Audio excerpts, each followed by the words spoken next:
দীর্ঘ ২৭ বছর পর নাটোরের সিংড়া উপজেলার কৃষক মেসের আলী হত্যা মামলার ৬ জনকে যাবজ্জীবন কারাদণ্ড দিয়েছে আদালত। একই সঙ্গে প্রত্যেককে ৫০,০০০ টাকা জরিমানা করা হয়েছে। বুধবার দুপুরে নাটোরের অতিরিক্ত দায়রা জজ তৃতীয় আদালতের বিচারক মোহাম্মদ সাইফুল ইসলাম এ রায় ঘোষণা করেন।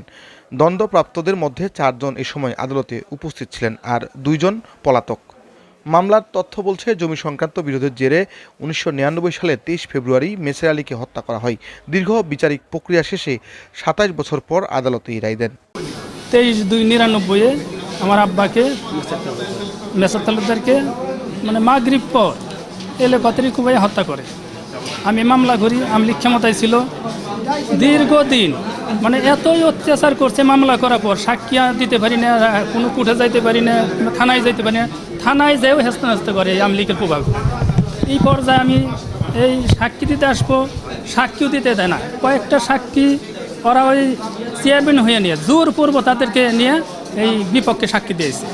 তারপরে আল্লাহর ইচ্ছা বিভিন্ন রকম চেষ্টা করে কিছু কিছু লোক আছে ন্যায় বিচারের স্বার্থে অনেকে সাক্ষী সত্য দিছে। আমিও আমরা ভাইসের মিলে সবাই চেষ্টা করে আইনগতভাবে শ্রদ্ধাশীল, সেক্ষেত্রে আমি চাইছি ন্যায় বিচার পাবো, আশাবাদী ছিলাম, ন্যায় বিচার পাইছি। কিন্তু তারপরেও মন কান্দে আব্বার জন্য এই বিষয়, কষ্ট এটা বলার মতো ভাষা নাই।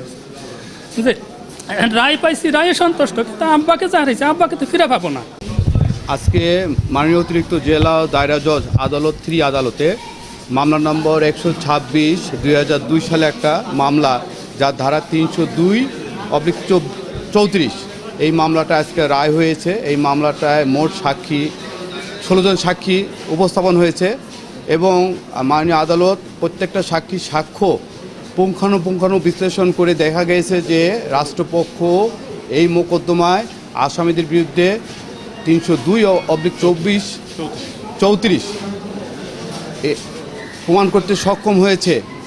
এই বিবেচনায় মাননীয় আদালত সাক্ষীদের সাক্ষ্য বিশ্লেষণ করে প্রত্যেকটা আসামিকে, মোট আসামি 8 জন, তার মধ্যে মামলা চলাকালীন অবস্থায় 2 জন মারা যায় এবং 6 জন আসামি উপস্থিত, তার মধ্যে 2 জন পলাতক এবং 4 জন আসামিকে মাননীয় আদালত যাবজ্জীবন কারাদণ্ড দিয়েছেন এবং 50,000 টাকা জরিমানা করেছেন। এবং রাষ্ট্রপক্ষ যেই মামলা প্রমাণ করতে সক্ষম হয়েছে এবং এখানে যে আইনের যে শাসন প্রতিষ্ঠা হয়েছে, রাষ্ট্রপক্ষ এই রায়ে অত্যন্ত খুশি এবং আজকে যে বাদী আছে তারাও এই রায়ে অত্যন্ত খুশি। তারা এই রায় খুশি, তারা ন্যায় বিচার পেয়েছে এবং আদালতও এই সাক্ষীদের সাক্ষ্য প্রমাণের যে প্রমাণ হয়েছে যে এই আসামিরা হত্যা করেছে, বাদীর পিতাকে হত্যা করেছে, এই রাষ্ট্রপক্ষ খুশি, এই রায়ে অত্যন্ত খুশি এবং আজকের যে বাদী তারাও এই রায়ে অত্যন্ত খুশি।